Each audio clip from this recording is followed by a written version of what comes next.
Hello friends, welcome to knowledge centre. ഇത് നമ്മുടെ SCERT സീരീസിൻ്റെ 6ാമത്തെ class ആണ്. ഇന്ന് നമ്മൾ 5ാം ക്ലാസ് സോഷ്യൽ സയൻസിലെ ഭാഗം 1 5ഉം 6ഉം ചാപ്റ്റേഴ്സാണ് നോക്കാൻ പോകുന്നത്. ആദ്യത്തെ 4 ചാപ്റ്റേഴ്സ് നമ്മൾ കഴിഞ്ഞ ക്ലാസ്സുകളിൽ കയറ്റി പഠിച്ചിട്ടുണ്ട്. ഇന്ന് നമുക്ക് 5ാമത്തെയും 6ാമത്തെയും ചാപ്റ്റേഴ്സൊക്കെ നോക്കാം. 5ാമത്തെ ചാപ്റ്ററിൻ്റെ പേരാണ് വരയ്ക്കാം വായിക്കാം. 6ാമത്തത് ജനങ്ങൾ ജനങ്ങളാൽ. ഇതിൽ ആദ്യം നമുക്ക് വരയ്ക്കാം വായിക്കാം എന്നുള്ള ചാപ്റ്റർ നോക്കാം. അതിനു മുമ്പ് നിങ്ങൾ ഈ ചാനൽ സബ്സ്ക്രൈബ് ചെയ്തില്ലെങ്കിൽ ഒന്ന് സബ്സ്ക്രൈബ് ചെയ്ത് സപ്പോർട്ട് ചെയ്യണേ. വരയ്ക്കാം വായിക്കാം. ഒരു സ്ഥലത്തെ ദിശ എങ്ങനെ കണ്ടെത്താം?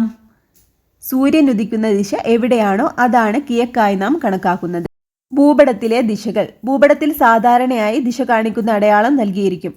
ചുമർ ഭൂപടങ്ങളുടെ മുകൾ ഭാഗത്ത് വടക്കു ദിശയെ സൂചിപ്പിക്കുന്ന അടയാളം കാണാം. ഭൂപടത്തിന്റെ ചുവട് ഭാഗം തെക്കു ദിശയെയും വലതുഭാഗം പടിഞ്ഞാറ് ദിശയെയും ഇടതുഭാഗം കിഴക്കു ദിശയെയും സൂചിപ്പിക്കുന്നു. അപ്പോൾ ഭൂപടത്തിലെ ദിശകളാണ് പറഞ്ഞിട്ടുള്ളത്. ചുമർ ഭൂപടങ്ങളുടെ മുകൾ ഭാഗത്ത് വടക്കു ദിശയെ സൂചിപ്പിക്കുന്ന അടയാളം കാണാം. അതുപോലെ ഭൂപടത്തിന്റെ ചുവട് ഭാഗം തെക്കു ദിശയെയും വലതുഭാഗം പടിഞ്ഞാറ് ദിശയെയും ഇടതുഭാഗം കിഴക്കു ദിശയെയാണ് സൂചിപ്പിക്കുന്നത്. സാധാരണയായി ഭൂപടങ്ങളിൽ ദിശ സൂചിപ്പിക്കാൻ ഉപയോഗിക്കുന്ന ചിഹ്നങ്ങൾ കൊടുത്തിട്ടുണ്ട്. ഗ്ലോബ് നിരീക്ഷിക്കൂ. തന്നിരിക്കുന്ന ഗ്ലോബിൽ ചുവപ്പ് നിറത്തിൽ രേഖപ്പെടുത്തിയ വര ശ്രദ്ധിക്കൂ. അതാണ് ഭൂമധ്യരേഖ. ഈ രേഖ ഗ്ലോബിനെ 2 അർദ്ധഗോളങ്ങളായിട്ട് വിഭജിക്കുന്നു. തന്നിരിക്കുന്ന ചിത്രത്തിൽ A എന്ന് രേഖപ്പെടുത്തിയത് വടക്കേ അർദ്ധഗോളവും B എന്ന് രേഖപ്പെടുത്തിയത് തെക്കേ അർദ്ധഗോളവുമാണ്. അപ്പോൾ ഉത്തരാർദ്ധഗോളമാണ് A എന്നടയാളപ്പെടുത്തിയിട്ടുള്ളത്. അതുപോലെ B എന്നടയാളപ്പെടുത്തിയത് ദക്ഷിണാർദ്ധഗോളവുമാണ്. ഭൂമധ്യരേഖയും അതിന് സമാന്തരമായി മുകളിലും താഴെയും വരച്ചിരിക്കുന്ന വൃത്താകൃതിയിലുള്ള മറ്റു രേഖകളും നിരീക്ഷിക്കൂ. ഇവയാണ് അക്ഷാംശ രേഖകൾ. അപ്പോൾ ഭൂമധ്യരേഖയും അതിന് സമാന്തരമായി മുകളിലും താഴെയും വരച്ചിരിക്കുന്ന വൃത്താകൃതിയിലുള്ള മറ്റു രേഖകളുമാണ് അക്ഷാംശ രേഖകൾ. അക്ഷാംശ രേഖകൾക്ക് ലംബമായി വരച്ചിരിക്കുന്ന അർദ്ധവൃത്താകൃതിയിലുള്ള രേഖകളാണ് രേഖാംശ രേഖകൾ. അപ്പോൾ അക്ഷാംശ രേഖകൾക്ക് ലംബമായി വരച്ചിരിക്കുന്ന അർദ്ധവൃത്താകൃതിയിലുള്ള രേഖകളാണെന്ത്? രേഖാംശ രേഖകൾ. ഭൂമിയിലെ ഒരു സ്ഥലത്തിൻ്റെ സ്ഥാനനിർണ്ണയം നടത്തുന്നത് ഈ സാങ്കല്പിക രേഖകളെ അടിസ്ഥാനമാക്കിയിട്ടുള്ളതാണ്. ഭൂമധ്യരേഖയും അതിന് സമാന്തരമായി മുകളിലും താഴെയും വരച്ചിരിക്കുന്ന വൃത്താകൃതിയിലുള്ള മറ്റു രേഖകളും ആണ് അക്ഷാംശ രേഖകൾ എന്ന് പറയുന്നത്. അതുപോലെ അക്ഷാംശ രേഖകൾക്ക് ലംബമായി വരച്ചിരിക്കുന്ന അർദ്ധവൃത്താകൃതിയിലുള്ള രേഖകളാണ് രേഖാംശ രേഖകൾ. അപ്പോൾ ഈ ഭൂമിയിലെ ഒരു സ്ഥലത്തിൻ്റെ സ്ഥാനനിർണ്ണയം നടത്തുന്നത് ഈ സാങ്കല്പിക രേഖകളെ അടിസ്ഥാനമാക്കിയാണ്. അടുത്തത് ഗ്ലോബും ഭൂപടവും. ഗോളാകൃതിയിലുള്ള ഭൂമിയുടെ മാതൃകയാണ് ഗ്ലോബ്. ഗോളാകൃതിയിലുള്ള ഭൂമിയുടെ ഉപരിതല സവിശേഷതകൾ ഒരു പരന്ന പ്രതലത്തിൽ വരച്ചു ചേർത്താൽ ഭൂപടമായി മാറും. അപ്പോൾ ഗോളാകൃതിയിലുള്ള ഭൂമിയുടെ മാതൃകയാണ് ഗ്ലോബ്. ഈ ഗോളാകൃതിയിലുള്ള ഭൂമിയുടെ ഉപരിതല സവിശേഷതകൾ ഒരു പരന്ന പ്രതലത്തിൽ വരച്ചു ചേർത്താൽ അത് ഭൂപടമായി മാറും. അടുത്തത് കേരളത്തിൻ്റെ ഒരു ഭൂപടം കൊടുത്തിട്ടുണ്ട്. നിരീക്ഷിക്കാനാണ് പറഞ്ഞത്. തന്നിരിക്കുന്ന ഭൂപടത്തിൽ A-B-C എന്നിങ്ങനെ അക്ഷരങ്ങൾ രേഖപ്പെടുത്തിയിരിക്കുന്നത് ശ്രദ്ധിക്കൂ. അവ യഥാക്രമം ഭൂപടത്തിൻ്റെ തലക്കെട്ട്, ദിശ, സൂചിക എന്നിവയാണ്. ഒരു ഭൂപടത്തിൽ ഉണ്ടായിരിക്കേണ്ട ആവശ്യ ഘടകങ്ങളാണിവ. ഇവ ഉപയോഗപ്പെടുത്തിയാണ് ഭൂപടങ്ങൾ വായിക്കുന്നത്. ഭൂപടത്തിൻ്റെ മുകൾ ഭാഗത്ത് പൊതുവെ തലക്കെട്ട് നൽകുന്നത്. ഭൂപടത്തിൻ്റെ ഉള്ളടക്കത്തെ സൂചിപ്പിക്കുന്നതാണ് തലക്കെട്ട്. നൽകിയിരിക്കുന്ന ഭൂപടത്തിൽ തലക്കെട്ട് കണ്ടെത്തൂ. നമ്മൾ നേരത്തെ കണ്ട കേരളത്തിൻ്റെ ഭൂപടത്തിനെ പറ്റിയാണ് പറയുന്നത്. അതിൻ്റെ തലക്കെട്ടായിട്ട് എന്താ കൊടുത്തത്? കേരളം രാഷ്ട്രീയ ഭൂപടം എന്നാണ് കൊടുത്തിട്ടുള്ളത്. അടുത്തൊരു സൂചിക കൊടുത്തിട്ടുണ്ട്. ഓരോന്നിനെയും പറ്റി ഡിനോട്ട് ചെയ്യുന്ന ചിഹ്നങ്ങളാണ് തന്നിട്ടുള്ളത്. സംസ്ഥാന അതിർത്തി, ജില്ലാ അതിർത്തി, അതുപോലെ നദി, ദേശീയ പാതകൾ, റെയിൽ പാതകൾ, തലസ്ഥാനം, ജില്ലാ ആസ്ഥാനം, തുറമുഖം, വിമാനത്താവളം, സംസ്ഥാന പാതകൾ ഇവയൊക്കെ കാണിക്കുന്ന ചിഹ്നങ്ങളാണ് ഇവിടെ കൊടുത്തിട്ടുള്ളത്. അടുത്തത് കാർട്ടോഗ്രഫി. ഭൂപടങ്ങൾ തയ്യാറാക്കുന്ന ശാസ്ത്രശാഖയാണ് ഭൂപടശാസ്ത്രം അഥവാ കാർട്ടോഗ്രഫി. ഭൂപടങ്ങൾ തയ്യാറാക്കുന്ന ആളെ കാർട്ടോഗ്രാഫർ എന്നാണ് അറിയപ്പെടുന്നത്. നമ്മുടെ രാജ്യത്ത് ഭൂപടങ്ങൾ നിർമ്മിക്കുന്നതിനും പരിശോധിക്കുന്നതിനും പ്രസിദ്ധീകരിക്കുന്നതിനും ചുമതലപ്പെട്ട കേന്ദ്ര സർക്കാർ ഏജൻസിയാണ് സർവേ ഓഫ് ഇന്ത്യ. ഉത്തരാഖണ്ഡിലെ ഡെറാഡൂൺ ആണ് ഇതിൻ്റെ ആസ്ഥാനം. അപ്പോൾ ഇത് ഇമ്പോർട്ടൻ്റ് ആണ്, ഇത് നോട്ട് ചെയ്യണേ. ഭൂപടങ്ങൾ തയ്യാറാക്കുന്ന ശാസ്ത്രശാഖയാണ് ഭൂപടശാസ്ത്രം അല്ലെങ്കിൽ കാർട്ടോഗ്രഫി. ഭൂപടങ്ങൾ തയ്യാറാക്കുന്ന ആളെ കാർട്ടോഗ്രാഫർ എന്നാണ് അറിയപ്പെടുന്നത്. നമ്മുടെ രാജ്യത്ത് ഭൂപടങ്ങൾ നിർമ്മിക്കുന്നതിനും പരിശോധിക്കുന്നതിനും പ്രസിദ്ധീകരിക്കുന്നതിനും ചുമതലപ്പെട്ട കേന്ദ്ര സർക്കാർ ഏജൻസിയാണ് സർവേ ഓഫ് ഇന്ത്യ. ഉത്തരാഖണ്ഡിലെ ഡെറാഡൂൺ ആണ് ഇതിൻ്റെ ആസ്ഥാനം. ഉത്തരാഖണ്ഡിലെ ഡെറാഡൂൺ ആണ് ഇതിൻ്റെ ആസ്ഥാനം. പോർച്ചുഗീസ് സഞ്ചാരിയായ വാസ്കോഡ ഗാമ ഇന്ത്യയിലേക്ക് നടത്തിയ യാത്രയെക്കുറിച്ചുള്ള കുറിപ്പ് വായിക്കൂ. ഒരു ബോക്സ് കൊടുത്തിട്ടുണ്ട്. പോർച്ചുഗലിലെ ലിസ്ബൺ തുറമുഖത്ത് നിന്ന് 4 പായ്ക്കപ്പലുകളിലായി 170 പേരടങ്ങുന്ന നാവിക സംഘത്തെ നയിച്ചുകൊണ്ട് വാസ്കോഡ ഗാമ ഇന്ത്യയെ തേടി യാത്ര തിരിച്ചു. കാറ്റിൻ്റെ സഹായത്തോടെ തെക്ക് കിഴക്കോട്ട് യാത്ര ചെയ്ത് ആഫ്രിക്കയുടെ തെക്കേ അറ്റത്തെത്തി. തുടർന്ന് ആഫ്രിക്കയുടെ കിഴക്കേ തീരം വഴി വടക്കോട്ട് സഞ്ചരിച്ച് മലിന്തി തുറമുഖത്തെത്തി. അവിടുത്തെ നാവികരുടെ നിർദ്ദേശങ്ങൾ സ്വീകരിച്ച് മൺസൂൺ കാറ്റുകളുടെ സഹായത്തോടെ 1498 മെയ് 20 ഇന്ത്യയുടെ പടിഞ്ഞാറേ തീരത്ത് കോഴിക്കോടിനടുത്തുള്ള കാപ്പാട് തീരത്ത് എത്തിച്ചേർന്നു. യൂറോപ്പിൽ നിന്ന് ആയിരക്കണക്കിന് കിലോമീറ്റർ താണ്ടി വാസ്കോഡ ഗാമയും സംഘവും സാഹസികമായി നടത്തിയ യാത്ര ചരിത്രത്തിൽ ഇടം നേടി. അപ്പോൾ പോർച്ചുഗീസിലെ ലിസ്ബൺ തുറമുഖത്ത് നിന്നാണ് 4 പായ്ക്കപ്പലുകളിലായിട്ടാണ് 170 പേരടങ്ങുന്ന നാവിക സംഘത്തെ നയിച്ചുകൊണ്ടാണ് വാസ്കോഡ ഗാമ ഇന്ത്യയെ തേടി തിരിച്ചത്. കാറ്റിൻ്റെ സഹായത്തോടെ തെക്ക് കിഴക്കോട്ട് യാത്ര ചെയ്ത് ആഫ്രിക്കയുടെ തെക്കേ അറ്റത്താണ് ആദ്യത്തേത്. തുടർന്ന് ആഫ്രിക്കയുടെ കിഴക്കേ തീരം വഴി വടക്കോട്ട് സഞ്ചരിച്ച് മലിന്തി തുറമുഖത്തെത്തി.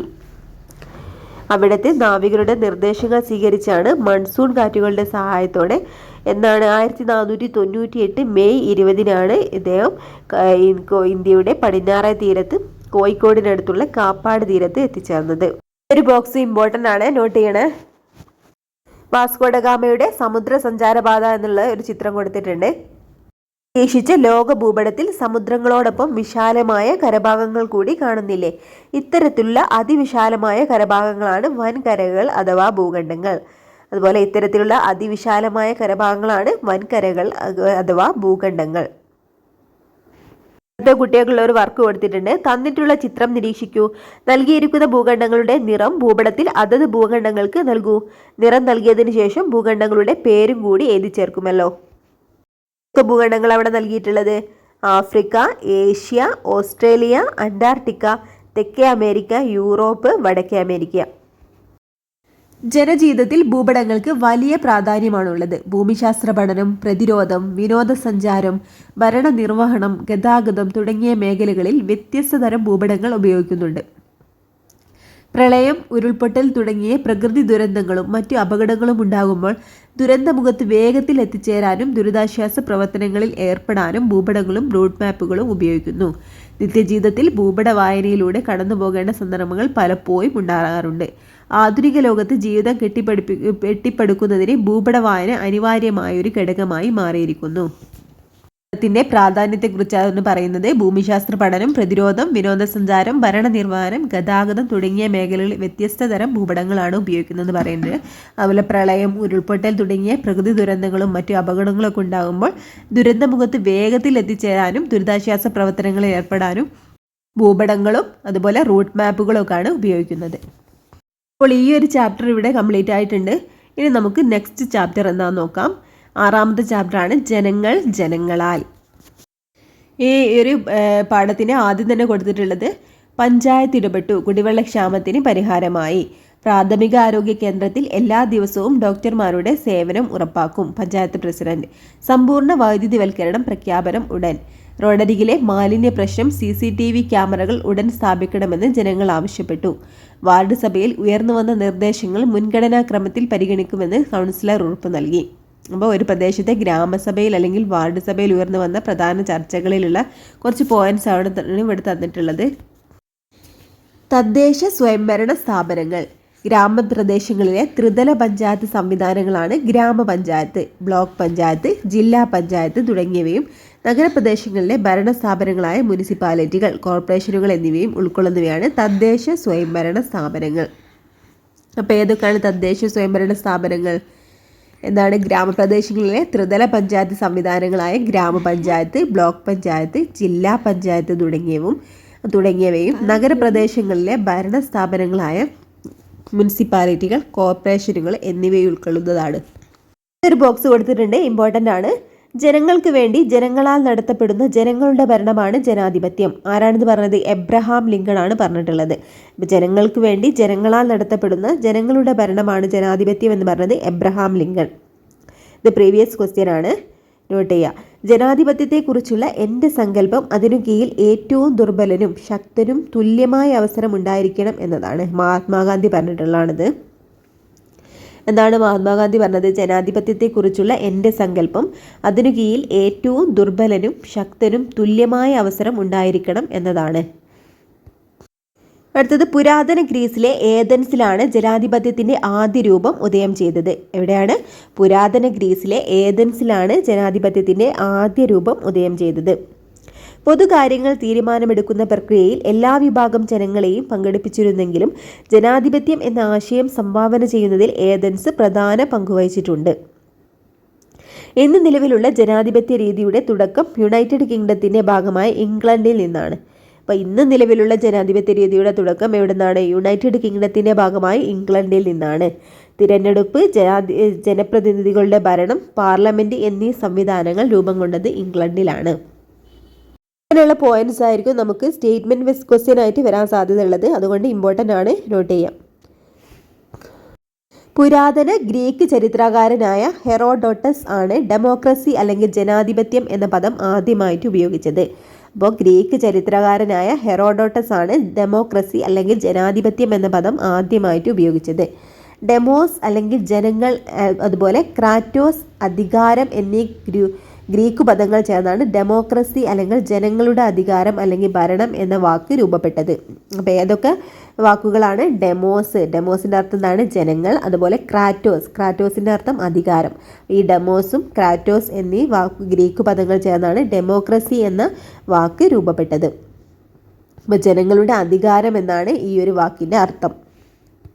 ജനാധിപത്യം 2 തരത്തിൽ എന്നുള്ള ഹെഡിങ് കൊടുത്തിട്ടുണ്ട്. എന്താണ് ഗ്രാമസഭകൾ? ഒരു പ്രദേശത്തിൻ്റെ ഭരണ വികസന പ്രക്രിയയിൽ എല്ലാ ജനങ്ങൾക്കും പങ്കാളികളാകാനും തീരുമാനങ്ങൾ എടുക്കാനും അവസരം ലഭിക്കുന്ന വേദികളാണ് ഗ്രാമസഭകൾ. അപ്പോൾ ഒരു പ്രദേശത്തിൻ്റെ ഭരണ വികസന പ്രക്രിയയിൽ എല്ലാ ജനങ്ങൾക്കും പങ്കാളികളാകാനും തീരുമാനങ്ങൾ എടുക്കാനും അവസരം ലഭിക്കുന്ന വേദികളാണ് ഗ്രാമസഭകൾ. ഒരു ഗ്രാമപഞ്ചായത്തിലെ ഓരോ വാർഡിലെയും വോട്ടർ പട്ടികയിൽ പേര് ചേർക്കപ്പെട്ട മുഴുവൻ ജനങ്ങളും ഗ്രാമസഭയിലെ അംഗങ്ങളാണ്. അപ്പോൾ ഒരു ഗ്രാമപഞ്ചായത്തിലെ ഓരോ വാർഡിലെയും വോട്ടർ പട്ടികയിൽ പേര് ചേർക്കപ്പെട്ട മുഴുവൻ ജനങ്ങളും ഗ്രാമസഭയിലെ അംഗങ്ങളാണ്. നഗരങ്ങളിൽ ഇവ വാർഡ് സഭകൾ എന്നാണ് അറിയപ്പെടുന്നത്. അപ്പോൾ ഗ്രാമസഭ, നഗരങ്ങളിൽ അറിയപ്പെടുന്നത് വാർഡ് സഭകൾ എന്നാണ്. വാർഡ് സഭകൾ. ഗ്രാമസഭ ചേരുന്നതിൻ്റെ ഒരു പിക്ചർ കൊടുത്തിട്ടുണ്ട്. ഗ്രാമസഭയിൽ ജനങ്ങൾക്ക് നേരിട്ട് ഭരണകാര്യങ്ങളിൽ അഭിപ്രായം രേഖപ്പെടുത്താനും തീരുമാനമെടുക്കുന്ന പ്രക്രിയയിൽ പങ്കാളികളാവാനും അവസരം ലഭിക്കുന്നുണ്ട്. അപ്പം ഗ്രാമസഭയിൽ ജനങ്ങൾക്ക് നേരിട്ട് ഭരണകാര്യങ്ങളിൽ അഭിപ്രായം രേഖപ്പെടുത്താനും തീരുമാനമെടുക്കുന്ന പ്രക്രിയയിൽ പങ്കാളികളാവാനുള്ള അവസരം ലഭിക്കുന്നുണ്ട് എന്നാണ് പറയുന്നത്. പങ്കാളിത്ത ജനാധിപത്യം അല്ലെങ്കിൽ പ്രത്യക്ഷ ജനാധിപത്യം എന്താണെന്ന് നോക്കാം. ജനങ്ങൾ നേരിട്ട് ഭരണകാര്യങ്ങളിൽ പങ്കാളികളാകുന്ന ഭരണവ്യവസ്ഥയാണ് പങ്കാളിത്ത ജനാധിപത്യം അല്ലെങ്കിൽ പ്രത്യക്ഷ ജനാധിപത്യം. ജനങ്ങൾ നേരിട്ട് ഭരണകാര്യങ്ങളിൽ പങ്കാളികളാകുന്ന ഭരണവ്യവസ്ഥയാണ് പങ്കാളിത്ത ജനാധിപത്യം അല്ലെങ്കിൽ പ്രത്യക്ഷ ജനാധിപത്യം. ഇനി താരതമ്യേന ജനസംഖ്യയും ഭൂവിസ്തൃതിയും കുറഞ്ഞ പ്രദേശങ്ങളിലാണ് പ്രത്യക്ഷ ജനാധിപത്യം സാധ്യമാകുന്നത്. അപ്പോൾ ജനസംഖ്യയും ഭൂവിസ്തൃതിയും കുറഞ്ഞ പ്രദേശങ്ങളിലാണ് ഈ പ്രത്യക്ഷ ജനാധിപത്യം സാധ്യമാകുന്നത്. ജനങ്ങൾ നേരിട്ട് ഭരണകാര്യങ്ങളിൽ പങ്കാളികളാവുന്ന ഭരണവ്യവസ്ഥയാണ് പങ്കാളിത്ത ജനാധിപത്യം അല്ലെങ്കിൽ പ്രത്യക്ഷ ജനാധിപത്യം. പ്രത്യക്ഷ ജനാധിപത്യത്തിൻ്റെ മറ്റൊരു വേർഡാണ് പങ്കാളിത്ത ജനാധിപത്യം. താരതമ്യേന ജനസംഖ്യയും ഭൂവിസ്തൃതിയും കുറഞ്ഞ പ്രദേശങ്ങളിലാണ് പ്രത്യക്ഷ ജനാധിപത്യം സാധ്യമാകുന്നത്. ഇവിടെ നിയമസഭൻ്റെ ചിത്രം കൊടുത്തിട്ടുണ്ട്. കേരള നിയമസഭ കേരള സംസ്ഥാനത്തിൻ്റെ നിയമനിർമ്മാണ സഭയാണ് കേരള നിയമസഭ. തിരുവനന്തപുരമാണ് നിയമസഭയുടെ ആസ്ഥാനം. 1888 സ്ഥാപിച്ച തിരുവിതാംകൂർ ലെജിസ്ലേറ്റീവ് കൗൺസിൽ, 1904 സ്ഥാപിതമായ ശ്രീമൂലം പ്രജാസഭ, 1949 തിരുക്കൊച്ചി നിയമനിർമ്മാണ സഭ എന്നിവ കേരള നിയമസഭയുടെ വഴികാട്ടികളാണ്. കേരള നിയമസഭയുടെ ആദ്യ സമ്മേളനം നടന്നത് 1957 ഏപ്രിൽ 27 എല്ലാ വർഷവും ഏപ്രിൽ 27 നിയമസഭാ ദിനമായിട്ട് നമ്മൾ ആചരിക്കുന്നു. അപ്പം കേരള നിയമസഭയെക്കുറിച്ചാണ് പറഞ്ഞിരിക്കുന്നത്. കേരള സംസ്ഥാനത്തിൻ്റെ നിയമനിർമ്മാണ സഭയാണ് കേരള നിയമസഭ. നിയമനിർമ്മാണ സഭയാണ്. തിരുവനന്തപുരമാണ് നിയമസഭയുടെ ആസ്ഥാനം. 1888 സ്ഥാപിച്ച തിരുവിതാംകൂർ ലെജിസ്ലേറ്റീവ് കൗൺസിലും 1904 സ്ഥാപിതമായ ശ്രീമൂലം പ്രജാസഭയും 1949 തിരുക്കൊച്ചി നിയമനിർമ്മാണ സഭ എന്നിവ കേരള നിയമസഭയുടെ വഴികാട്ടികളാണ്. അപ്പോൾ ഓരോന്നിൻ്റെയും വർഷം നോട്ട് ചെയ്യുക. 1888 തിരുവിതാംകൂർ ലെജിസ്ലേറ്റീവ് കൗൺസിൽ, 1904 ശ്രീമൂലം പ്രജാസഭ, 1949 എന്താണ് തിരുക്കൊച്ചി നിയമനിർമ്മാണ സഭ. ഇതെല്ലാം കേരള നിയമസഭയുടെ വഴികാട്ടികളാണ്. കേരള നിയമസഭയുടെ ആദ്യ സമ്മേളനം എന്താണ് നടന്നത്? 1957 ഏപ്രിൽ 27 ഇമ്പോർട്ടൻ്റ് ആണ്. 1957 ഏപ്രിൽ 27 കേരള നിയമസഭയുടെ ആദ്യ സമ്മേളനം നടന്നത്. എല്ലാ വർഷവും ഏപ്രിൽ 27 നിയമസഭാ ദിനമായിട്ട് ആചരിക്കുന്നത്. എന്നാണ് നിയമസഭാ ദിനം? ഏപ്രിൽ 27 നിയമസഭാ ദിനമായിട്ട് ആചരിക്കുന്നത്. ഗ്രാമസഭയിൽ ജനങ്ങൾ നേരിട്ട് പങ്കാളികളാകുമ്പോൾ നിയമസഭയിൽ നമ്മുടെ പ്രതിനിധികളാണ് നമുക്ക് വേണ്ടി സംസാരിക്കുന്നത്. അപ്പോൾ ഗ്രാമസഭയിൽ ജനങ്ങൾ നേരിട്ട് പങ്കാളികളാകുകയാണ് ചെയ്യുന്നത്. നിയമസഭയിലോ നമ്മുടെ പ്രതിനിധികളാണ്, നമ്മൾ തിരഞ്ഞെടുക്കുന്ന പ്രതിനിധികളാണ് നമുക്ക് വേണ്ടി സംസാരിക്കുന്നത്. അടുത്തത് പരോക്ഷ ജനാധിപത്യം അല്ലെങ്കിൽ പ്രാതിനിധ്യ ജനാധിപത്യം. ജനങ്ങൾ തിരഞ്ഞെടുക്കുന്ന പ്രതിനിധികൾ ജനങ്ങൾക്ക് വേണ്ടി ഭരണം നടത്തുന്ന ജനാധിപത്യ രീതിയാണ് പരോക്ഷ ജനാധിപത്യം അല്ലെങ്കിൽ പ്രാതിനിധ്യ ജനാധിപത്യം. രണ്ട് വാക്കുകളും ശ്രദ്ധിക്കണേ. പരോക്ഷ ജനാധിപത്യത്തിന് മറ്റൊരു വേർഡാണ് പ്രാതിനിധ്യ ജനാധിപത്യം. ഇന്ത്യയെ പോലെ ജനസംഖ്യയും ഭൂവിസ്തൃതിയും കൂടിയ രാജ്യങ്ങളിൽ പ്രാതിനിധ്യ ജനാധിപത്യമാണ് പ്രായോഗികമായിട്ടുള്ളത്. എന്താണ് പരോക്ഷ ജനാധിപത്യം? ജനങ്ങൾ തിരഞ്ഞെടുക്കുന്ന പ്രതിനിധികൾ ജനങ്ങൾക്ക് വേണ്ടി ഭരണം നടത്തുന്ന ജനാധിപത്യ രീതിയാണ് പരോക്ഷ ജനാധിപത്യം അല്ലെങ്കിൽ പ്രാതിനിധ്യ ജനാധിപത്യം. ഇന്ത്യയെ പോലെ ജനസംഖ്യയും ഭൂവിസ്തൃതിയും കൂടിയ രാജ്യങ്ങളിൽ പ്രാതിനിധ്യ ജനാധിപത്യമാണ് പ്രായോഗികമായിട്ടുള്ളത്. അപ്പോൾ ഒരു ബോക്സ് കൊടുത്തിട്ടുണ്ട്. രണ്ടും തമ്മിലുള്ള വ്യത്യാസമാണ് പ്രത്യക്ഷ ജനാധിപത്യവും പരോക്ഷ ജനാധിപത്യവും. ജനസംഖ്യ കുറഞ്ഞ രാജ്യങ്ങളിലാണ് പ്രത്യക്ഷ ജനാധിപത്യം സാധ്യമാകുന്നത്. പരോക്ഷ ജനാധിപത്യം ജനസംഖ്യ കൂടിയ രാജ്യങ്ങളിലാണ് നിലനിൽക്കുന്നത്. കുറച്ച് പോയിന്റ്സ് കൊടുത്തത്. ലോകത്തെ ഏറ്റവും വലിയ ജനാധിപത്യ രാജ്യം ഇന്ത്യയാണ്. ഇപ്പോൾ ലോകത്തിലെ തന്നെ ഏറ്റവും വലിയ ജനാധിപത്യ രാജ്യം ഇന്ത്യയാണ്. സൗദി അറേബ്യയിൽ പുതിയ രാജാവ് അധികാരമേറ്റു. സ്വിറ്റ്സർലാൻഡിൽ ഇപ്പോഴും പങ്കാളിത്ത ജനാധിപത്യമാണ്. അഫ്ഗാനിസ്ഥാനിൽ ജനാധിപത്യ ഭരണം അവസാനിച്ചു. ഇനി ജനാധിപത്യത്തിൻ്റെ സവിശേഷതകൾ എന്നാണ് കൊടുത്തിട്ടുണ്ട്. ജനാധിപത്യ സംവിധാനത്തിൽ ജനങ്ങൾക്കാണ് പരമമായ അധികാരമുള്ളത്. നിയമത്തിന് മുന്നിൽ എല്ലാവർക്കും തുല്യത ഉറപ്പുവരുത്തുന്ന നിയമവാഴ്ചയാണ് ജനാധിപത്യത്തിനുള്ളത്. ജനാധിപത്യ സംവിധാനത്തിൽ ജനങ്ങൾക്കാണ് പരമമായ അധികാരം. അടുത്തത് എന്താ? നിയമത്തിന് മുന്നിൽ എല്ലാവർക്കും തുല്യത ഉറപ്പുവരുത്തുന്ന നിയമവാഴ്ചയാണ് ജനാധിപത്യം. സ്വാതന്ത്ര്യവും നീതിപൂർവവുമായ തിരഞ്ഞെടുപ്പാണ് ജനാധിപത്യത്തിൽ നടക്കുന്നത്. അതുപോലെ ഗവൺമെൻറ്റിനെ വിമർശനങ്ങളിലൂടെ മെച്ചപ്പെടുത്താൻ സഹായിക്കുന്ന പ്രതിപക്ഷം ഉണ്ടാവും. ജനാധിപത്യത്തിൻ്റെ സവിശേഷതകളാണിതൊക്കെ. അതുപോലെ ജനങ്ങളെയും ഭരണകൂടത്തെയും തമ്മിൽ ബന്ധിപ്പിക്കാൻ സഹായിക്കുന്ന സ്വതന്ത്ര വാർത്താ മാധ്യമങ്ങളും ഉണ്ടാവും. അപ്പോൾ എന്തൊക്കെ ഉണ്ടാവും? സ്വതന്ത്രവും നീതിപൂർവമായ തിരഞ്ഞെടുപ്പിലൂടെയാണ് ജനാധിപത്യം സാധ്യമാകുന്നത്. അതുപോലെ ഗവൺമെൻറ്റിനെ വിമർശനങ്ങളിലൂടെ മെച്ചപ്പെടുത്താൻ സഹായിക്കുന്ന ഒരു പ്രതിപക്ഷം ഉണ്ടാവും.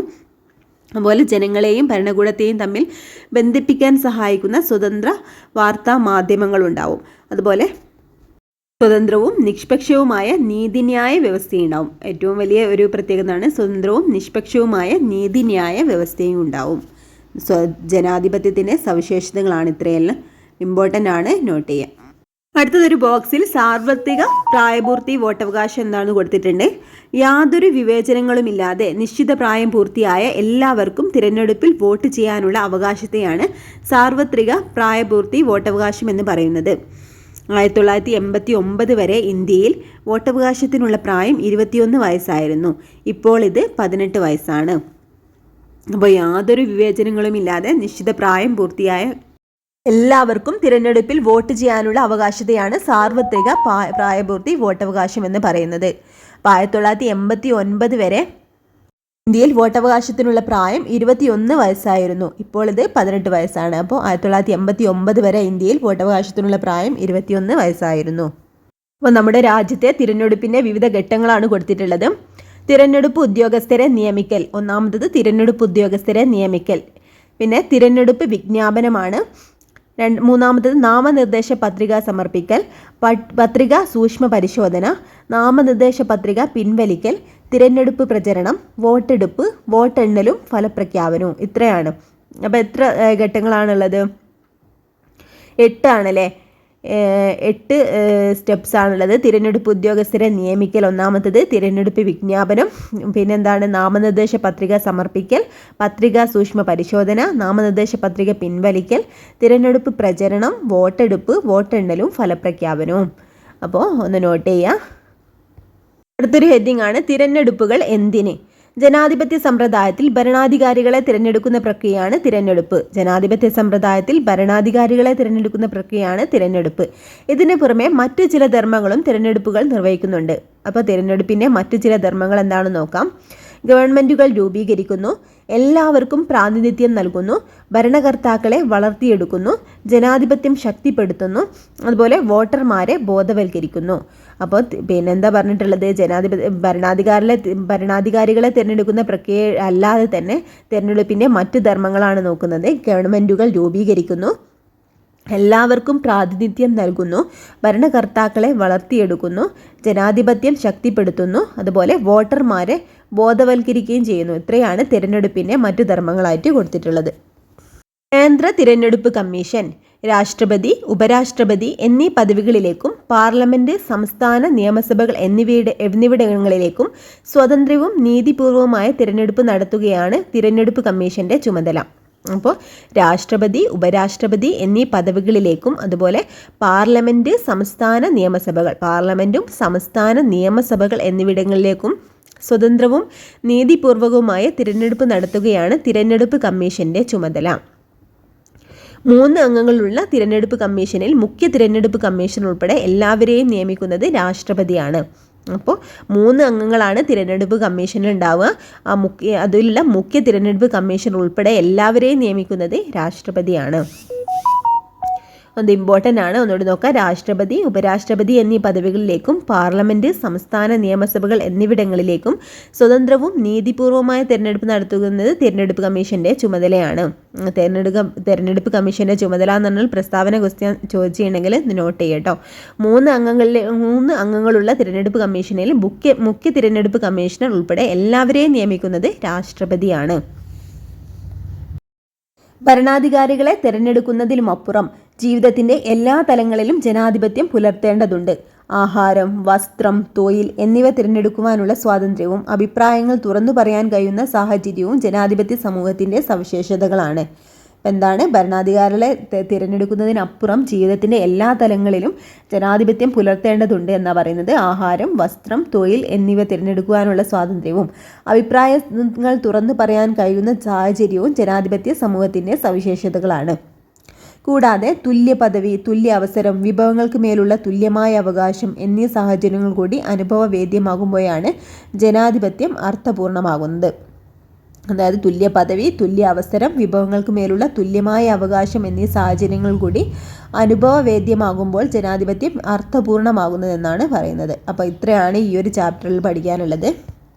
5ാം ക്ലാസ്സിലെ സോഷ്യൽ സയൻസ് പാർട്ട് 1 മറ്റുള്ള ചാപ്റ്റേഴ്സിനൊക്കെ അപേക്ഷിച്ച് നോക്കുമ്പോൾ ഏറ്റവും കൂടുതൽ ഇമ്പോർട്ടൻ്റ് ആയിട്ട് തോന്നിയിട്ടുള്ളൊരു ചാപ്റ്ററാണിത്. അതുകൊണ്ട് തന്നെ ഓരോ പോയിൻറ്റ്സും നോട്ട് ചെയ്ത് പഠിക്കാം. ഇതിലുള്ള ഒരുപാട് കാര്യങ്ങൾ പ്രീവിയസ് ക്വസ്റ്റ്യൻസ് ആയിട്ട് വന്നിട്ടുണ്ട്. അതുകൊണ്ട് ഇമ്പോർട്ടൻ്റ് ആയിട്ട് നോട്ട് ചെയ്ത് പഠിക്കാം. അതുപോലെ നമ്മൾ ടെലിഗ്രാമിൽ ഇന്ന് പോൾ എക്സാം ഉണ്ടാവും, അത് അറ്റൻഡ് ചെയ്യാൻ ശ്രമിക്കുക. അതുപോലെ എല്ലാ ദിവസവും നമ്മൾ എടുക്കുന്ന ഓരോ ചാപ്റ്റേഴ്സിനെ ബേസ് ചെയ്തിട്ടുള്ള പോൾ എക്സാം കണ്ടക്ട് ചെയ്തിട്ടുണ്ട്. അതുപോലെ അത് അറ്റൻഡ് ചെയ്യാൻ ശ്രമിക്കുക. അതിൽ ടെലിഗ്രാമിൽ ആഡ് ആവാത്തവർ ഉടൻ തന്നെ ജോയിൻ ചെയ്യാൻ ശ്രമിക്കാം. ടെലിഗ്രാമിൻ്റെ ലിങ്ക് ഞാൻ ഡിസ്ക്രിപ്ഷൻ ബോക്സിൽ കൊടുത്തിട്ടുണ്ട്. അപ്പോൾ താല്പര്യമുള്ളവർക്ക് ജോയിൻ. അതുപോലെ നിങ്ങൾക്ക് ഈ വീഡിയോ ഉപകാരപ്പെടുകയാണെങ്കിൽ ഒന്ന് ലൈക്ക് ചെയ്യുക. അതുപോലെ തന്നെ നിങ്ങളുടെ ഫ്രണ്ട്സിനൊക്കെ ഒന്ന് ഷെയർ ചെയ്ത് കൊടുക്കണം. അതുപോലെ നിങ്ങളുടെ ക്ലാസ്സിനെ പറ്റിയുള്ള അഭിപ്രായങ്ങളൊക്കെ ഒന്ന് കമൻറ്റ് ചെയ്യണേ. Okay friends, thank